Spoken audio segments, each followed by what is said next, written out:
வணக்கம். இது ஐபிசி தமிழின் இன்றைய மதிய செய்திகள். முதலில் தலைப்புச் செய்திகள். குறைந்த வட்டி வீதத்தில் கடன்களை பெற்றுக் கொள்வதற்கான வாய்ப்பு, ஜனாதிபதி வெளியிட்ட அறிவிப்பு.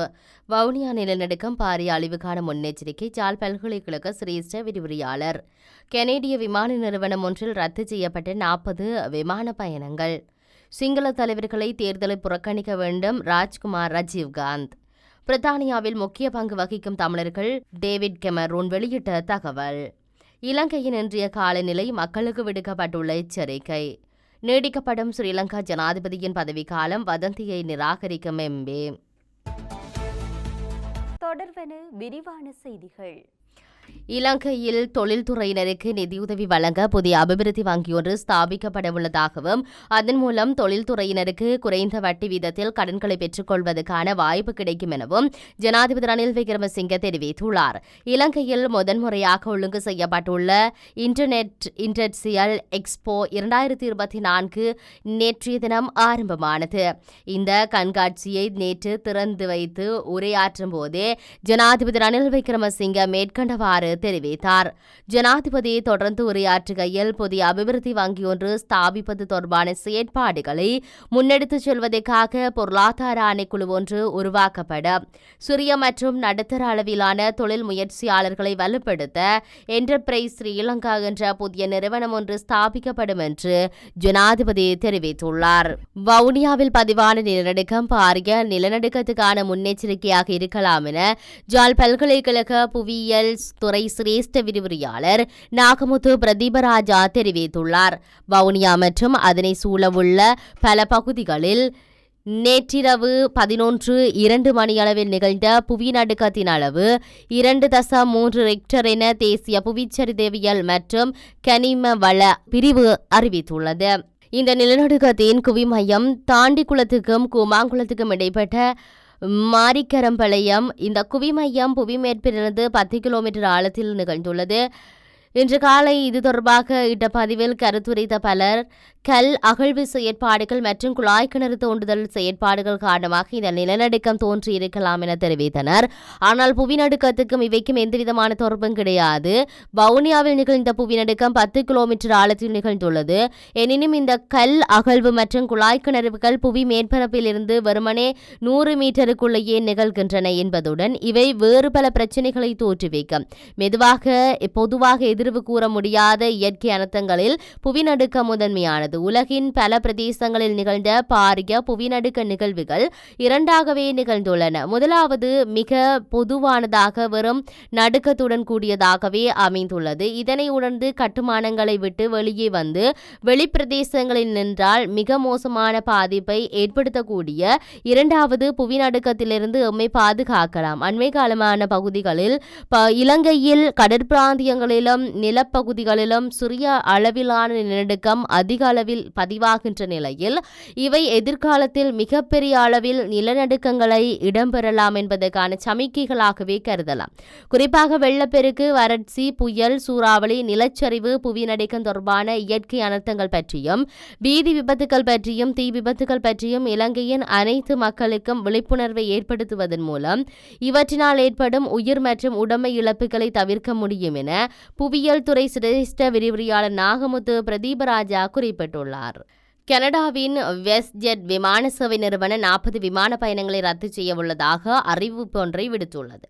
குறித்த விமான சேவை நிறுவன பணிப்பாளர்கள் இன்றைய தினம் பணி பகிஷ்கரிப்பில் ஈடுபட உள்ளதால் பயணங்களை ரத்து செய்ய முடிவு செய்துள்ளதாக தெரிவித்துள்ளது. இவ்வாறு விமான பயணங்கள் இடைநிறுத்தம் செய்யப்படுவதனால் சுமார் 6500 பயணிகள் பாதிக்கப்படுவதாக கூறப்படுகிறது. இந்த நிலையில் தொழிற்சங்கம் எடுத்த கோரிக்கைகளுக்கு உரிய பதில் கிடைக்காத காரணத்தினால் விமான சேவை நிறுவன பணியாளர்கள் போராட்டத்தில் ஈடுபட உள்ளதாக அறிவித்துள்ளமை குறிப்பிடத்தக்கது. இந்த தேர்தலில் எங்களுடைய கோரிக்கைகளை ஏற்றுக்கொள்ளாத சிங்கள தலைவர்களை புறக்கணிக்க வேண்டும் என்ற சிந்தனை காணப்படுவதாக சமூக அரசியல் செயற்பாட்டாளர் ராஜ்குமார் ராஜீவ்காந்த் தெரிவித்தார். மக்கள் போராட்ட முன்னணி ஸ்தாபிக்கப்பட்டுள்ளமை குறித்த செய்தியாளர் மாநாட்டில் நேற்று தினம் கலந்து கொண்டு கருத்து தெரிவிக்கையிலேயே அவர் இதனை தெரிவித்தார். மிக நீண்ட காலமாக தமிழர்கள் தங்களின் தேசிய இன பிரச்சினைக்கான தீர்வு தொடர்பிலும் தங்களுக்கு எதிராக தொடரும் ஒடுக்குமுறைக்கு எதிரான தீர்வு தொடர்பிலும் பேரினவாத அரசுகளோடு போராடி தற்போது ஒரு விரக்தி மனநிலையை அடைந்துள்ளனர். இதனால் இந்த தேர்தலில் எங்களுடைய கோரிக்கைகளை ஏற்றுக்கொள்ளாத சிங்கள தலைவர்களை நாம் புறக்கணிக்க வேண்டும் என தெரிவித்துள்ளார். எங்கள் தேசிய எங்கள் தேசிய வாழ்வின் பல பகுதிகளிலும் தமிழர் முக்கிய பங்கினை வகிக்கின்றார்கள் என பிரித்தானியாவின் வெளிவிவகார அமைச்சர் டேவிட் கெமரூன் தெரிவித்துள்ளார். ஐக்கிய ராஜ்யத்தின் பொதுத் தேர்தலுக்கு முன்னதாக வெளியிட்டுள்ள காணொளியிலேயே அவர் இதனை குறிப்பிட்டுள்ளார். பிரித்தானிய தமிழர்களுக்கான கென்சர்வேட் கட்சியின் அர்ப்பணிப்பு மிகவும் உறுதியானது, தளர்ச்சியற்றது என குறிப்பிட்டுள்ளதுடன் எங்கள் நாட்டின் வாழ்க்கைக்கு நீங்கள் விலைமதிப்பெற்ற பங்களிப்பை வழங்குகின்றீர்கள் எனவும் தெரிவித்துள்ளார். வர்த்தகம் முதல் கற்பித்த மருத்துவம், உங்கள் உயிர் துடிப்புள்ள கலாச்சாரம் போன்றவற்றின் மூலம் நீங்கள் விலைமதிப்பெற்ற பங்களிப்பை வழங்குகின்றீர்கள். எங்கள் தேசிய வாழ்வின் பல பகுதிகளிலும் தமிழர்கள் முக்கிய பங்கினை வகிக்கின்றார்கள் என குறிப்பிட்டுள்ளார். எமது தமிழ் சமூகத்தின் வெற்றிகள் பிரிட்டனின் எதனை சாதிக்க முடியும் என்பதற்கான ஒரு முன்மாதிரி. நாங்கள் உங்கள் அபிலாசிகளுக்கும் எதிர்காலத்துக்கான நம்பிக்கைகளுக்கும் எப்போதும் ஆதரவளிப்போம் என கூறினார். பல பிரித்தானிய தமிழர்கள் இலங்கையின் அண்மை கால வழிகளால் தொடர்ந்தும் பாதிக்கப்பட்டுள்ளனர். இந்த வருடம் இலங்கையில் மோதல்கள் முடிவடைந்து 15 ஆண்டுகள் பூர்த்தியடைந்துள்ளது. எனது நினைவுகள் கொல்லப்பட்டவர்கள் மற்றும் காணாமலாக்கப்பட்டவர்கள் தேடுபவர்கள் குறித்ததாக உள்ளன என தெரிவித்துள்ளார். நாட்டில் மேல் சப்ரகம்புவ மற்றும் வடமேல் மாகாணங்களிலும் கண்டி, நுவரெலியா, காலி மற்றும் ஆத்திரை மாவட்டங்களிலும் அவ்வப்போது மழை அல்லது இடியுடன் கூடிய மழை பெய்யும் என எதிர்ப்பு கூறப்பட்டுள்ளது. வளிமண்டலவியல் திணைக்களம் இன்றைய தினம் வெளியிட்டுள்ள அறிக்கையில் தெரிவித்துள்ளது. மேல் மற்றும் சப்ரகம்புவ மாகாணங்களிலும் காலி மற்றும் ஆத்திரை மாவட்டங்களிலும் சில இடங்களில் 75 மில்லிமீட்டருக்கு மேல் ஓரளவு பலத்த மழை பெய்யக்கூடும் என, கிழக்கு மற்றும் ஊவா மாகாணங்களில் சில இடங்களில் மாலை அல்லது இரவில் மழை அல்லது இடியுடன் கூடிய மழை பெய்யும் சாத்தியம் காணப்படுவதாக தெரிவிக்கப்பட்டது.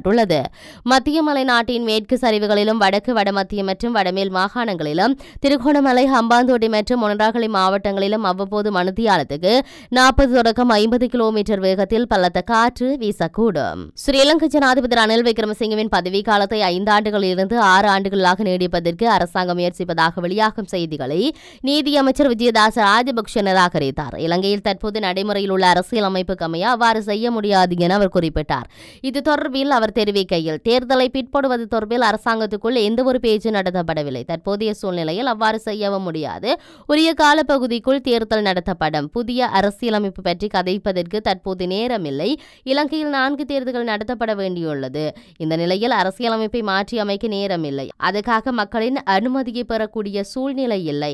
அச்சின் காரணமாகவே தடை உத்தரவுகளை பெறுகின்றனர். எனக்கு எதிராக ஸ்ரீலங்கா பொதுஜன பெரமுன ஒழுக்காற்று நடவடிக்கை எடுத்துள்ளது என்பதை ஊடகங்கள் வாயிலாக அறிந்து கொண்டேன் என தெரிவித்துள்ளார். இத்துடன் இன்றைய மதிய செய்திகள் நிறைவடைகின்றன.